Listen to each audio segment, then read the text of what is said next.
what it really came down to is, as people who love Jesus and who desire to have a heart that beats like his, not one of the items on the con list was a good enough item to say no to being parents to a child who needed parents. That at the end of the day, there was a baby who needed a mom and a dad. We were a mom and a dad. That was it. Today, we're going to share the remarkable story of Josh and Heather Avis, who had a plan for their future family. But you know what God does with our plans, right? God gave this couple his heart for needy children who are often unwanted in our culture today. In the United States alone, there are an estimated 343,000 children in foster care, kids who need safe and healthy and godly homes. A significant portion of those children are legal orphans because the parental rights, for whatever reason, have been terminated by the courts. And those kids really need a family. This is a wonderful opportunity for the Christian community to step up and help these kids. As you will hear Heather and Josh's story today, I hope you'll consider what God might be calling you to do to help orphans or come alongside foster and adoptive families who need support. Yeah, we have some wonderful ways that you can kind of get involved and wrap around those families through our Wait No More program. And we also want to point out that Heather has a wonderful book about their journey of foster care and adoption. It's called The Lucky Few, Finding God's Best in the Most Unlikely Places. Learn about these resources and more when you click on the description below. And now the conversation we recorded with Heather and Josh Avis a few years ago. Here's how we began on today's episode of Focus on the Family with Jim Daly. Heather and Josh, welcome to Focus on the Family. Thank you so much. Thanks for having us. Well, what an amazing story. I always like to get a bit of background. You know, Jean, whenever I'm watching a sporting event on TV, she goes, I would be so much more into this if I knew the people who are playing. And so you're the players. And for the sake of my wife, I want to know more about you. And I think the listeners can connect with that in such a deep way. How long have you been married? How did what formed your marriage? And where did God play a role in just you two coming together? Yeah, we just celebrated 15 years last month, and we met. So technically, the real story is I was 13. When you met? When we met. You didn't get married at 13. No. I didn't get married at 13. Yeah. But You're going back to biblical things. Yes, exactly. That's not actually normal today. Okay, so you met at 13 because you're neighbors or what? So Josh is older than I am, and I have an older sister, and he was friends with my older sister. They met in high school. She's very proud of the fact, Josh, that you're older than she is. Much older. Okay, so you've known each other when you were really kids. Yes. We grew That's up together. awesome. Yeah. That's kind of rare today, I would think. It is. And I just see God's hand on us, and I'm so thankful because so then we got engaged when I was 19, and got married when I was 20. And I just imagine any one of my children at the age of 19 saying, hey, I'm going to get married. I'm like, I don't think that's a very good idea. That feels very young, right? Impressed that you actually your parents let you drive at 19. Right? So we just see God's hand on it, that in the last 15 years we've grown together, closer. So those first couple of years of marriage, was it all bliss and fun, or what was happening? I think so. Some people say their first year is hard. Ours was... it's pretty fun. Yeah, it was like an extended honeymoon. We actually got married the senior year of our college year. And after we graduated, instead of getting real jobs or going after grad school, we moved to Hawaii and spent 6 months in Hawaii. And for all the 19-year-olds listening, you may want to do that. That sounds there's not very many times in life when you can say what next, and we had really no responsibilities. That's fantastic. The typical theme then, you're married a couple of years, you're having some exciting times, you're without kids yet, so you're feeling a bit footloose, right? And you can go to Hawaii for 6 months and kick around. And you start thinking about children, right? Mm-hmm. And what happened? Yeah, we just decided it's time to start a family. And we've been married 4 years, and we had a really great first 4 years. And because we got married so young, we traveled a ton. I think we're both very adventurous spirits, and we thought we'll try to get pregnant, and we'll get pregnant. I think that the majority of people stepping towards parenthood think that. It's pretty formulaic, in other words, Exactly. right? Yeah, You get there's no married, reason and for it not to happen. right, for we me. even sing songs about that, right? First comes marriage, then Then comes comes- love. Then, yeah. However love, it goes. Love. Obviously, we don't very- sing that song a I didn't lot. have a very good teacher. I needed a better teacher. But there's a rhythm to that. And so Exactly. you guys are expecting it's going to happen for you, but Right. it doesn't. It doesn't, right? So a few months turn into more months, turn into years, and we just find ourselves on that grueling path of infertility. Heather, you expressed in the book, I think beautifully, a couple of instances where it really, I guess, put a spike through your heart. One was with a student who came to you and had some serious, a serious situation. And even getting involved with that kind of was a double-edged sword for you, right? Yeah, What definitely. Yeah. It was, I'm sure people were getting pregnant before I was trying to get pregnant. Yeah, right. But in that season, it really felt as though everyone around me was pregnant.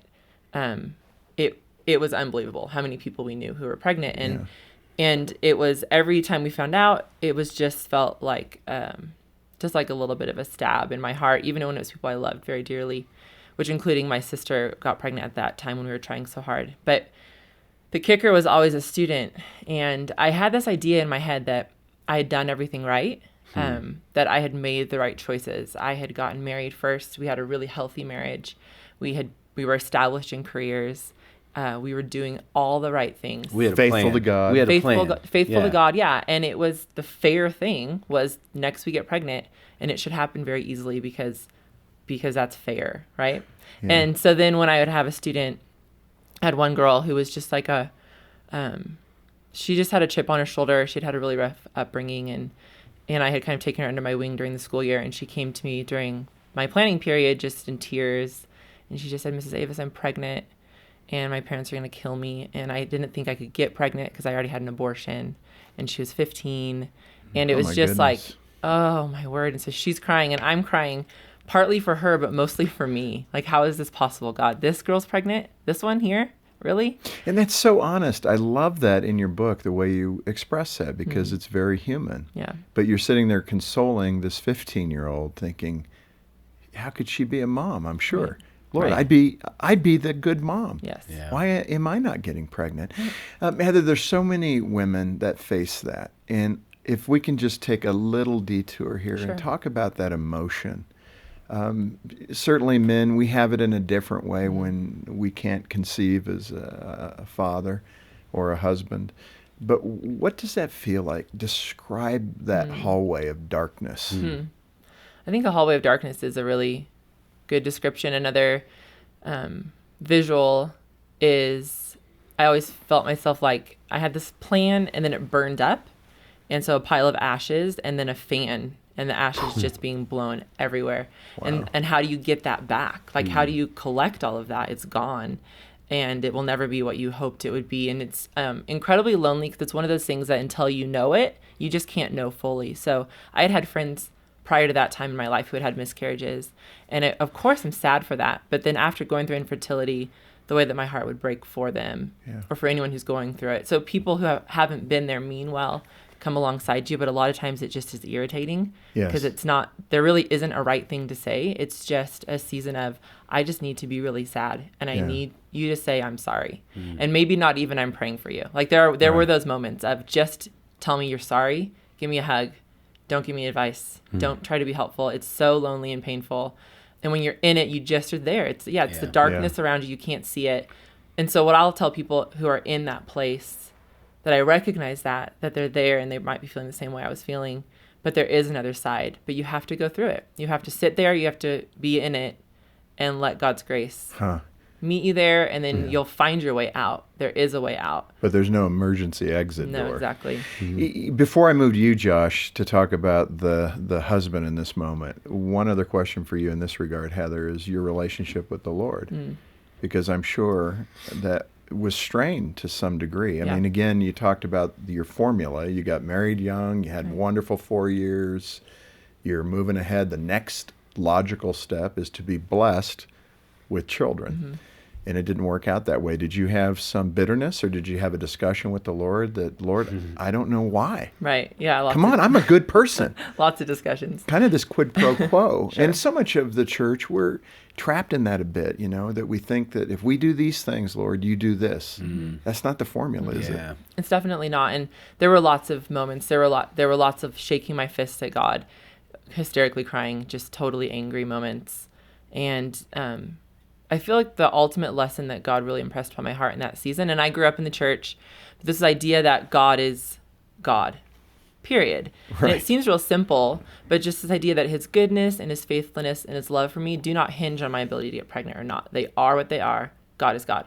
And so to hold that truth, and that you have to be in this place where I'm going to hold that truth real tightly, and I'm going to be really angry and frustrated, and it has to be both and it's an intermingling of all these emotions that feel like they're conflicting, but God's grace is so much bigger than that. And I really felt like he met me. I can look back and feel like he met me only with gentleness and grace.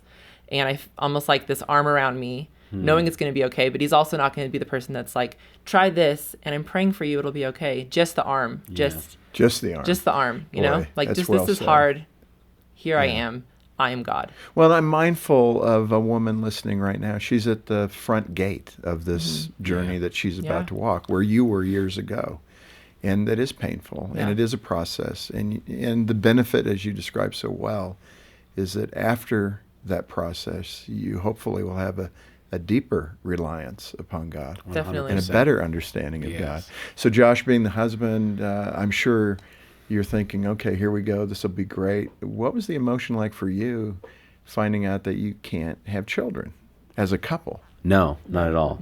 And I felt that the arm that Heather's describing in a way that showed up. And I remember sitting in our kitchen. We had this little tiny mountain home. And I remember it was as if God was saying to me, what's next is better. I have something for you. For it, whatever's coming next is going to be far better than this. But it was really hard to keep saying that to Heather, and sometimes it would just come across as the solution is coming, and she didn't want to hear that. Sometimes it wasn't words, but I rested in that God had this firm foundation that He had given us, that this something better is coming. And I have such a distinct memory of sitting in the kitchen and saying that to her and truly believing it. But there was a lot of other conversations where you just had to sit in it. And I would just say to a lot of the husbands out there that solutions aren't going to be suggestions, and solutions aren't going to be helpful right now. Just sit in it. Sit in it with your wife. Well, yeah, and Heather, that had to be. I mean, I know discussions I've had with Jean when I'm saying, here's what I think the Lord's telling us, and she's not thinking the same way. Right? Yeah. That can be a hard conversation in your marriage. How did you manage that when Josh is saying something better's coming, when you're feeling like you're at the bottom? Right. How can you say that? Yeah. No, that's how I managed it. How can you say that? Yeah, I can Why hear would it. you say that? That's not. I don't want to hear it. Yeah. But again, it's just I keep going back to the grace piece of it, because I didn't meet it. I wasn't like this great holy person. I was angry and frustrated and bitter, and I didn't want to hear it. And that's okay. I feel like it was okay to be those things and to feel that way. And there's another side to it. And I got to the other side of it, and I could look back with fresh eyes and good perspective. But there's just not an easy way out of hard things, and infertility is one of those. There's lots of hard things people go through, but there's just not an easy way out. You've got to be in it. And God's grace is sufficient for all of your bitterness and anger and resentment, and it's seasonal. And our guests today on Focus on the Family, offering encouragement for the struggle, are Heather and Josh Avis. And Heather has written a book called The Lucky Few. And just curious, during this season where there is kind of a monthly reminder that, we won't be having kids anytime soon, did you all buddy up with a couple? Did you talk? I'm thinking, Josh, as you're sharing, I just didn't. We went through a season of infertility, and I did not talk about it with anybody else. I mean, did you all share that and have people along with you for that? That's a great question. No one's asked me that before. And looking back, it's such a foggy time. I think My memories are people saying things like, we tried for a year, or we tried for 2 years, or we tried for 5 years and got pregnant in an encouraging way. But that was the most discouraging thing someone could say to me. Because a year in trying to get pregnant, it's like dog years. You're like, wait a second, I think that's 100 years at least is what that feels like. So I don't know that we had lots of people being prayerful. We had lots of great support. Our family was really supportive. We had wonderful pastors who came alongside really gently and just lifted us up in prayer and let us know they were doing that. But in terms of someone who had gone through it, no, but also because we were very young and not a lot of people we were doing life with were struggling with infertility. Yeah. It was happening, which had to, again, put a load on you emotionally. Yeah. Everybody else is being blessed. Yeah. Why are we Just relax. not? Just relax. Just It'll relax. happen. Whatever. I can feel Go shopping. that. Or, there was always a quick answer. So how many months or years do you move through this part of the trying and the tears and, just the realization that maybe it won't happen for us? How long did that last before you started thinking maybe there's another way to go?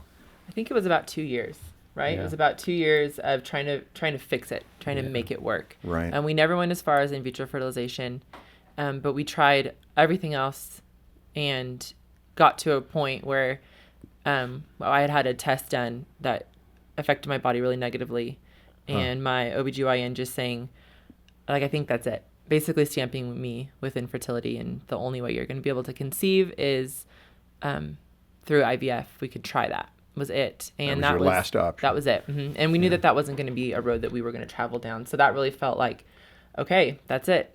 Now what? Because my desire to be a mom was still very much there. So let's turn the corner, though. Sure. This is where you begin to think maybe adoption is an option. How did that idea start within the two of you? Yeah. Well, we always thought about adoption, but what we thought we were going to do, we'd go back to that plan, was we'll have our own biological kids and then we'll adopt. And so with Heather teaching in the special ed, and she worked with a community of kids that were just amazing, and had some of the kids were in foster systems. Some of the kids we had seen that, and then we just thought we'll have our own kids and then adopt. And so then it sounds like a good plan. Here we are. So So we were at that crossroads, and it was there. We knew we wanted to be parents. We knew we were going to grow our family. So IVF or adoption. That was really the only way that was going to happen. And IVF wasn't an option. So you got So it was adoption. Yeah. And I think there were a few weeks there where we were mourning. And then I think that I was ready to adopt before Josh was. I remember being online, and this was 10 years ago. So things are very, very different. But Googling international adoptions and trying to figure out which is the fastest. What is the fastest way I get a baby in my arms? We wanted a baby. I get it. Give us a baby. I mean, some might go, whoa, but I get it. Yeah. And so I think I was ready maybe a month or so before Josh was. And so we're like, okay, let's do this. Let's adopt. Now what? And we didn't know anyone who had adopted 10 years ago. Not one person. So we're asking around, and it turns out I was a teacher. So one of my teacher's aides' son had adopted. Oh, my. And she said, why don't you have dinner with them? And this is a couple that loves the Lord fiercely and just exude Jesus. And so they invite us to their home, total strangers. Said, yeah, come on over. We'll answer any question. And we go to their home, and they open the door, and there's these two rowdy boys running around the house. And I don't know what we were expecting, but when we left realizing this is just a family. Yeah. Wait, what we just experienced was family. So great. That is a beautiful statement. Yeah. Really, that is probably one of the most beautiful things I've heard about adoption. It's just a family. Yeah. It's good. That's choking me up. So that's great. What's next? So you walk away from that evening with your new friends, and they've probably encouraged you that adoption is a good thing. Yeah. What's the next step? Well, we asked them a ton of questions, and so they started pointing us in direction. And so I think we still wanted to still create a plan out of what we were going after. And so part of that was, well, if we can go after a private adoption agency, at least we'll have some control over age and the health. And the health of the. You can check the boxes. Yeah. For those that don't know, Yeah. we've done foster, so you have a list of things that all these seems options. bizarre. Wild. Actually, It's very bizarre. Would you accept head knocking children? Yep. Children that set things on fire. I mean, it's an interesting It was a very process. and a very interesting concept to get So to you check those you were boxes. checking all the boxes that said healthy, Yes. We wanted well-adjusted. a healthy newborn baby. We wanted a newborn. So Right. yeah, as little as possible, preferably day one, I'm in there for the labor and delivery. Like that's and that's the a good dream. thing. I mean, it's a Sure, natural thing. Sure. And we're first time parents too, so we just didn't know. And first time we were just dipping our toes into the adoption world and trying to understand God's heart in adoption. And when we started on the adoption path, our goal was grow our family, not know more about the Lord, not see his heart for orphans. None of that. It was all selfish. Just I'm going to grow my family. I'm so glad to hear that, because when I read your story, you too stand next to the Lord in terms of extending your home and your love and your parenting to strangers. I mean, in the beginning. Right. Where did you go? How did you do your first adoption? And what motivated you to adopt the child you adopted? Yeah. So we end up at this private agency. The family that we had dinner with, who invited us in their home, is the agency they used. And it's in LA. And while private adoption is expensive, they're a little more affordable. And we want that healthy infant. And so we did the whole process, checked off the lists, and we end up leading a group in our church on a trip to Romania to do a summer camp for youth in Romania. And it had been our third summer, and so we're so excited about this. But at the same time, I'm wanting this phone call so that I'm not going on the trip. Like, I'm waiting until the night before. Please call me. Because when you're in, people who are waiting, adoptive parents know that a call comes, and usually it's that day. Sometimes you have a weekend, maybe a week, right, to prepare for this baby. And you drop everything, your life changes. But you can't live that way when you're in the process. At least we found that you had to move forward with life, live life normally as you could, but ready to drop it all. Anyway. No, I get that. I mean, you got to hold it loosely. Yes, you got to hold it loosely.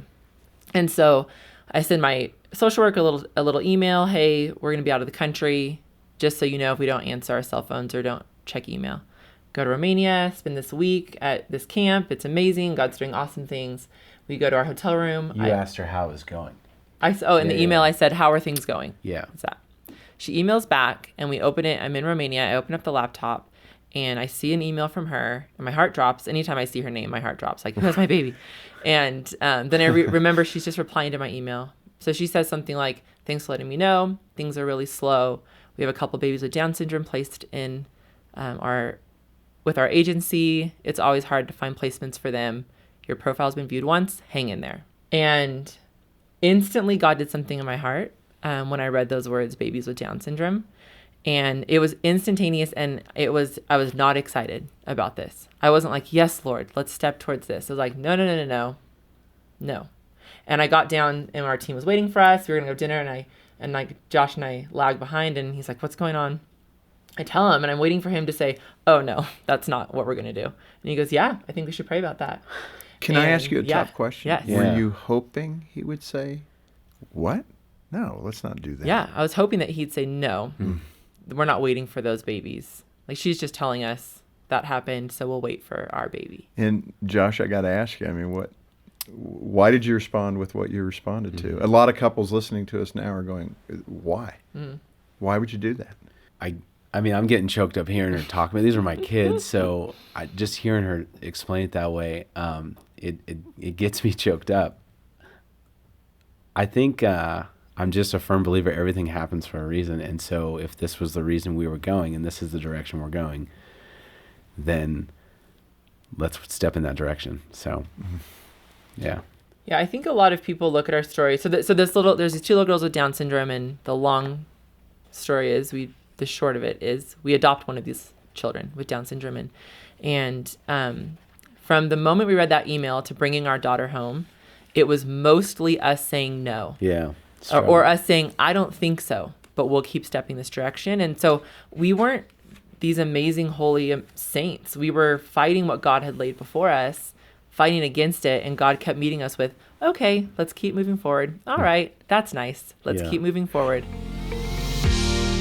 Allow me to interrupt for a moment to say how much I appreciate you watching. If you find value in this content, please subscribe by clicking below. It'll be a big help. Now, let's get back to the show. I want to continue on. The agency had texted you or emailed you saying, we have 2 kids, but they both have Down syndrome. It's hard to place Down syndrome children. But right at that moment, you kind of thought, okay, maybe.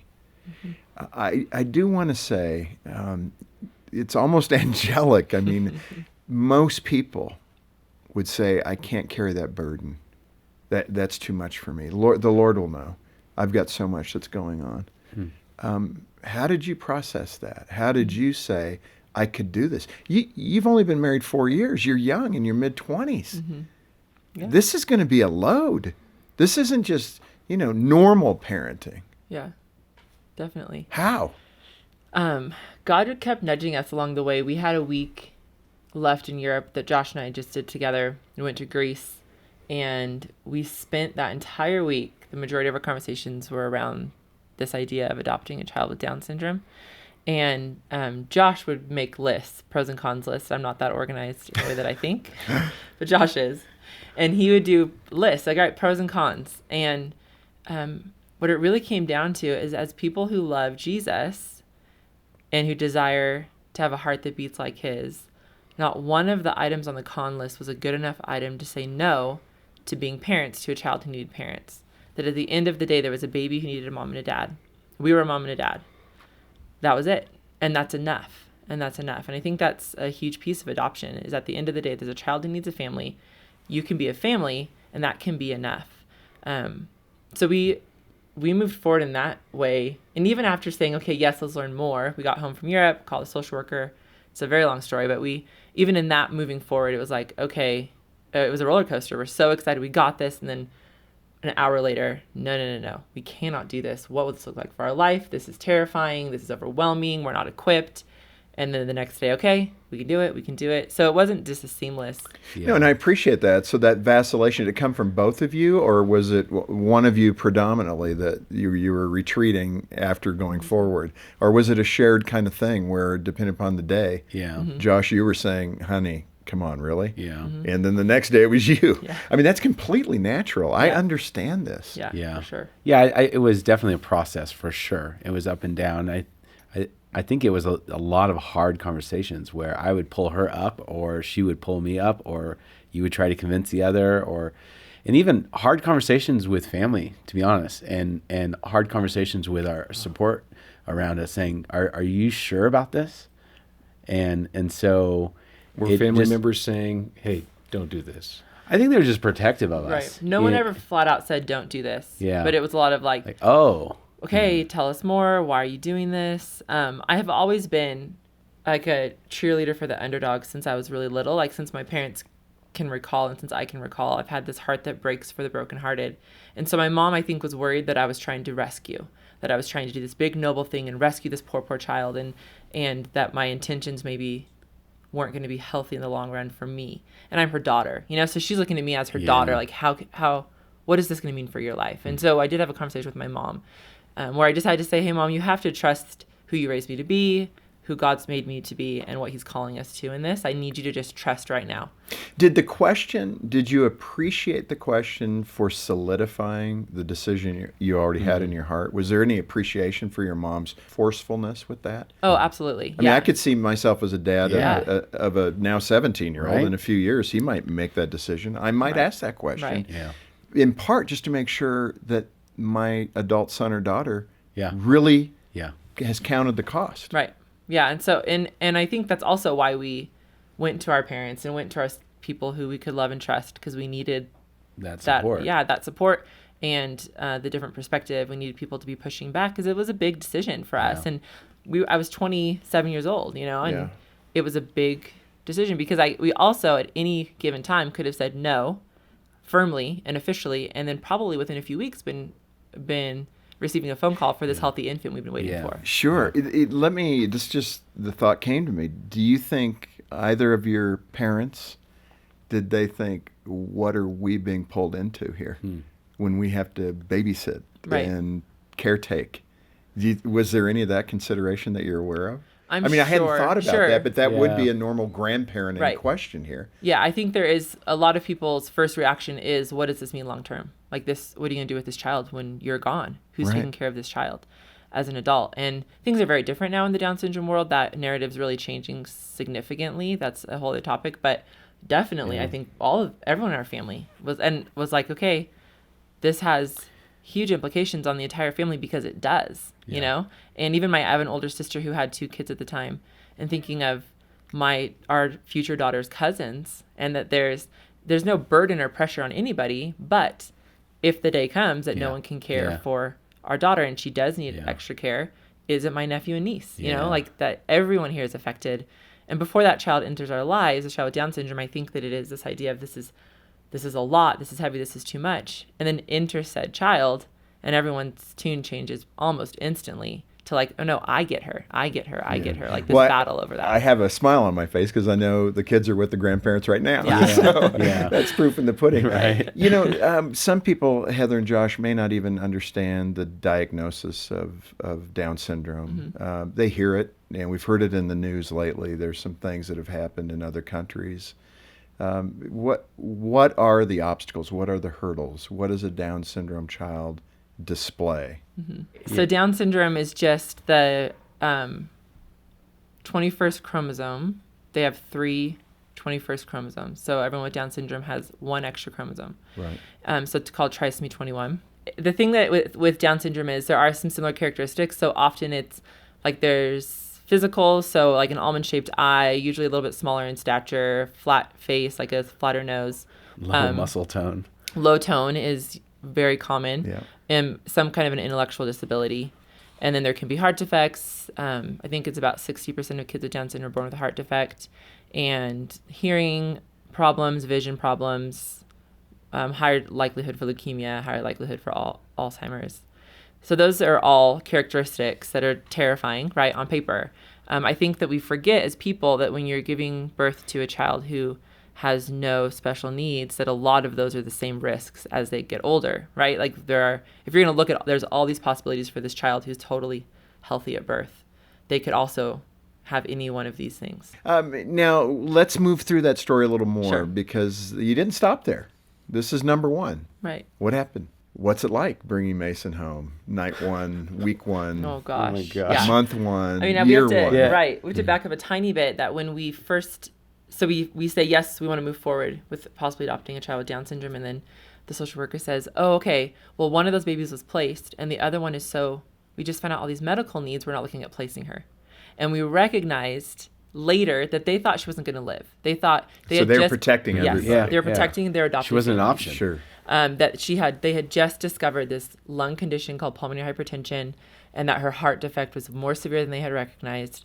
And at 6 weeks old, which is when we had found out about her, she was going to go in for a heart surgery, not open heart, but like a Right. very serious heart surgery to help prolong her life. And that's where we had called and said we're interested. And they're saying, oh my gosh, we don't know that she's going to live through the surgery. But they're not telling us that. So we hang up the phone and go, oh my gosh, what if we don't get a kid with Down syndrome? Yeah. And we recognize that God had done a complete shift in our hearts in that regard. And then we went along our lives. And a month later, they call and say, hey, that little girl we told you about went through her surgery. We have a better grasp on her health. Are you still interested? We said yes. And we go in, learn more about her. And all of a sudden, Down syndrome is a back burner issue because she's on medication, multiple medications. She's on oxygen 24/7. Her lung condition is so severe that they don't know how long she's going to live. And we're just like, what are you doing, Lord? It was very frustrating. It became a baby with is very medically fragile. Right. Right. Yeah. And so now we're not just saying yes to Down syndrome, adopting a child with Down syndrome. We're saying yes to, we don't know. But like you're a pressing list. ahead. Right. Some of us are shaking our head. Oh, I know. No, we were shaking our heads and still moving forward. So, shaking your head and right. pressing ahead. We didn't want to say yes, but we knew no wasn't the answer. So we kept taking steps forward. That's what that looked like for us in that moment.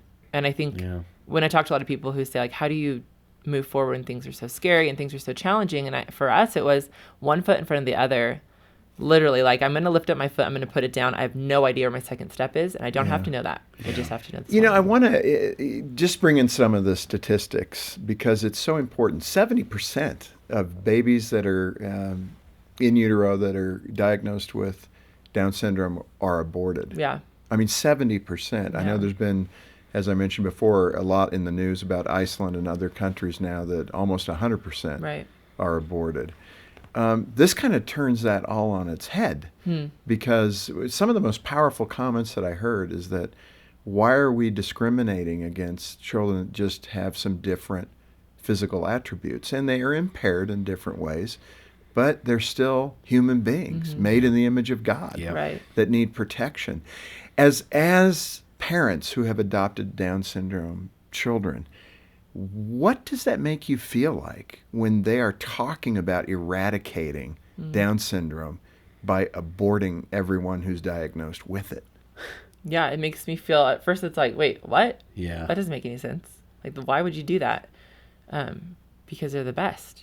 And then it's infuriating, and then it's a little bit terrifying It's disgusting. for humanity as a whole. Like that as humans, we're okay, or we're wanting to live in a world where everyone is perfect, with air quotes, or doesn't have different abilities. And then you can go more concentrated as the church and say, okay, if people with different abilities are being formed in their mother's wombs, created in the image of God as they are, right? So then if they are image bearers of God, we're missing out on a huge piece of God if we're not willing to do life intimately with them or let them live it all. Amen.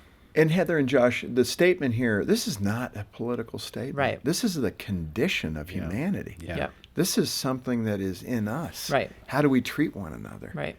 Do we do that by simply killing them? Yeah. Yeah. I mean, it seems, and you've got to be somewhat intimidating to that community who wants to eradicate Down syndrome. I mean, for you to say, no, we will love these children. We will take these children in. God has given me a purpose in doing this. They must go, what? Right. It's got to be an anathema to them. Definitely. And I think that the majority of people who are in the world in which they're choosing to eradicate Down syndrome are people who are not doing life with Down syndrome. I don't know this for a fact, but I want to say with a lot of confidence that chances are these people do not have a loved one with Down syndrome. And the decision is being made purely out of fear and ignorance. And so it's not even a pro-choice, pro-life issue with this, what's happening in the Down syndrome world and community. It's an idea of, are people with Down syndrome human? Are they worthy of life? Are they worthy of acceptance? And in the church again, are they image bearers of God? Do they have giftings and talents like the rest of us?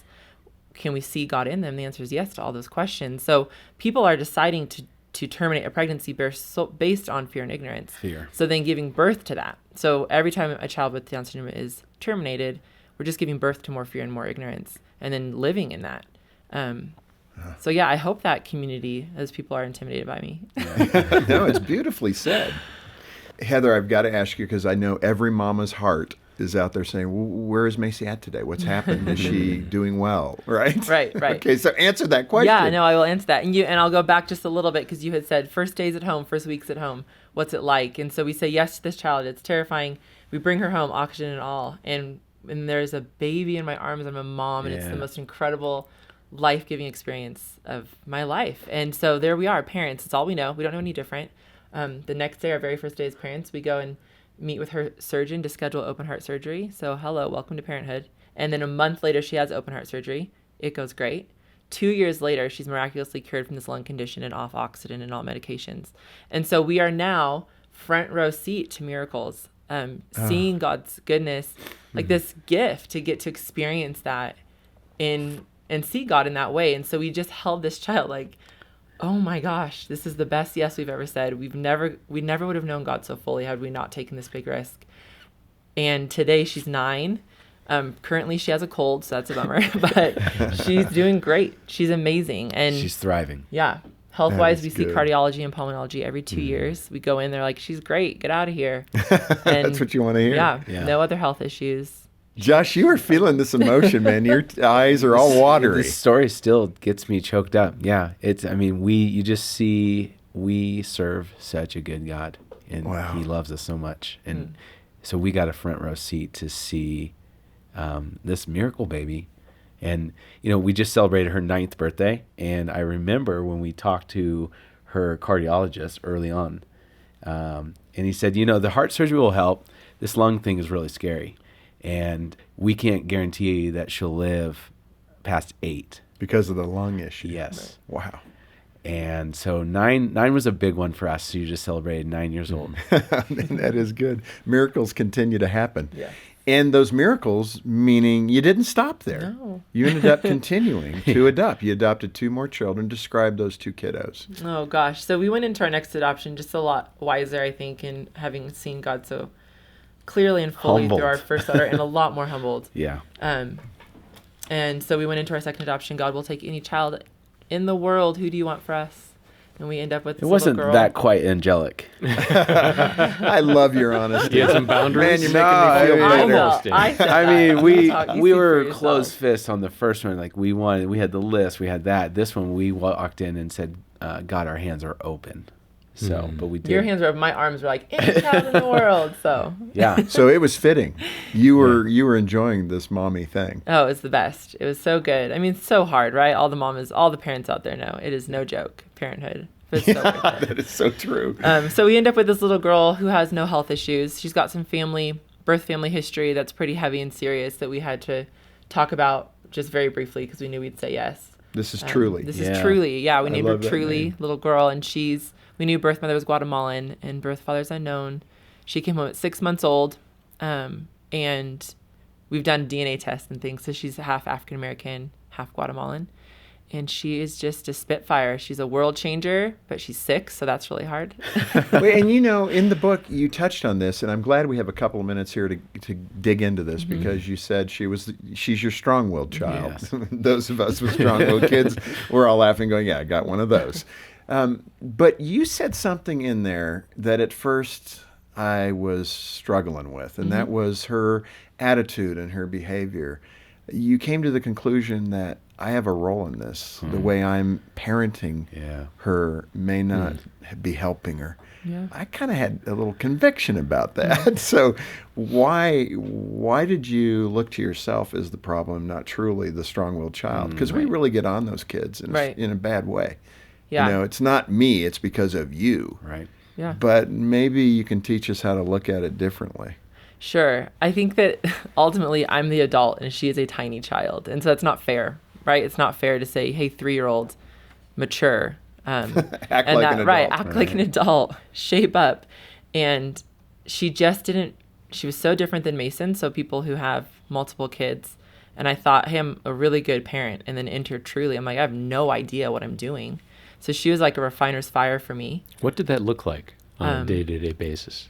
It was really hard. It still is. I mean, she's only 6 years old and Mason's 9, and it day to day it is just like a lot of grace. There's a lot of apologizing from me to her. I apologize often, sometimes daily, for my reaction to her. It's what we're trying to figure out still, and it's still, and I think probably forever, is God's made her to be a certain way, and maybe that rubs me the wrong way, and I don't want to squelch that.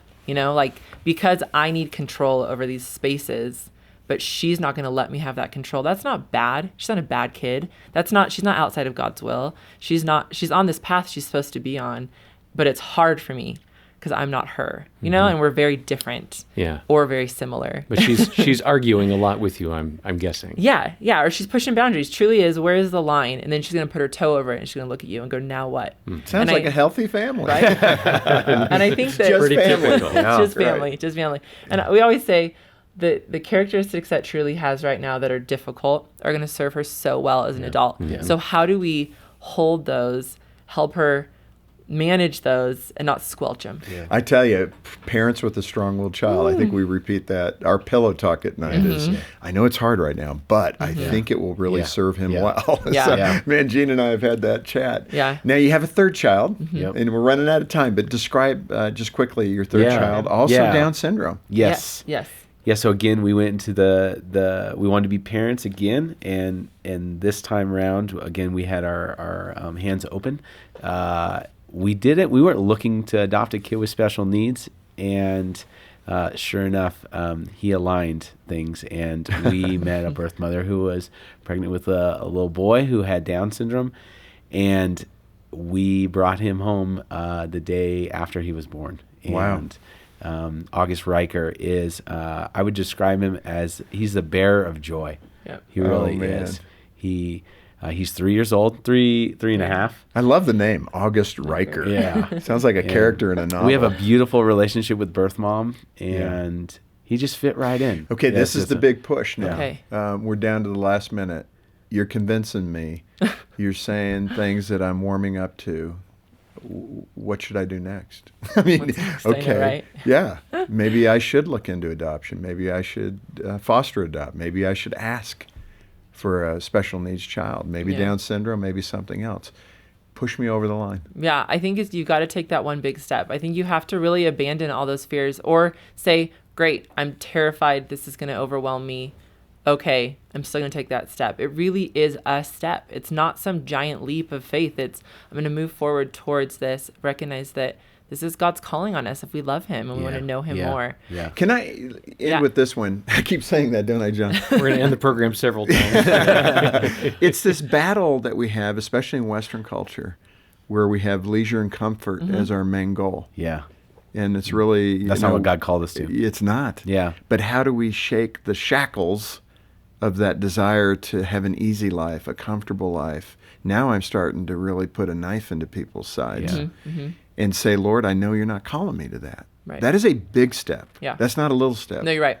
I think that as in the West, we are pursuing this idea of like ease and comfort. How do we have this easy, comfortable life? And recognizing that the things that are the most worthy in life are not going to be easy, period.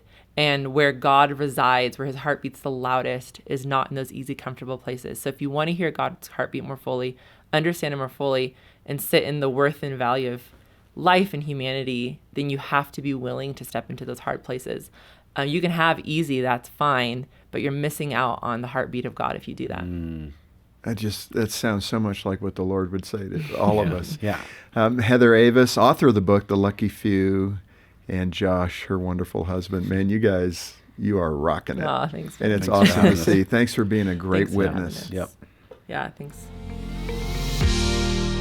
I hope this couple's wonderful story has encouraged you today. That's our goal. And that you'll prayerfully consider what role you might play in helping children who are in foster care. There are many ways to get involved. Simply offering to help a foster or adoptive family in your neighborhood or at your church is a great way to start. And if you'll check out our Wait No More program, you'll find a lot more great ideas of how to engage.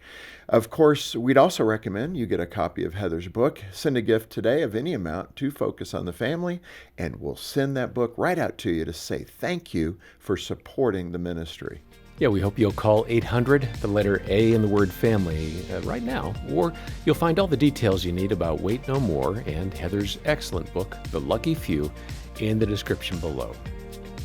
Thanks so much for watching Focus on the Family with Jim Daly. We'd love to know what you think. Leave a comment below and be sure to subscribe so you get all the new episodes that we have for you. Every click helps more people find us as well. On behalf of the entire team, I'm John Fuller, and thanks for watching Focus on the Family with Jim Daly. Join us next time as we once more help you and your family thrive in Christ.